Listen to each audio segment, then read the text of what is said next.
The 2013 Mercedes SL500 by Brabus.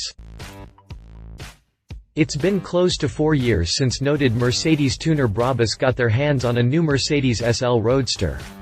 But now that Mercedes has introduced the new 2013 SL, Brabus wasted little time getting re-acclimated with the drop-top sports car. With the delivery of the new SL500 still fresh, Brabus has yet to work their magic on the car.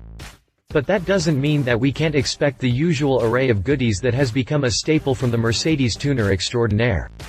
What that means is we're expecting nothing less than spectacular from these guys. A new wide-body kit should be in the offering, as are suspension modifications, a dressed-up interior, and a comprehensive performance upgrade that only Brabus can build. We have extremely high expectations for these guys, knowing that they can deliver the goods without even breaking a sweat.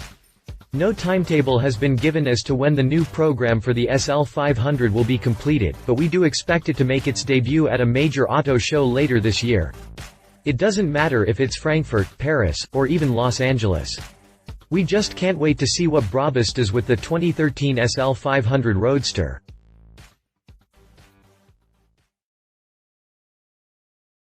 If you liked this video, please share your thoughts in the comments below and don't forget to hit the subscribe button.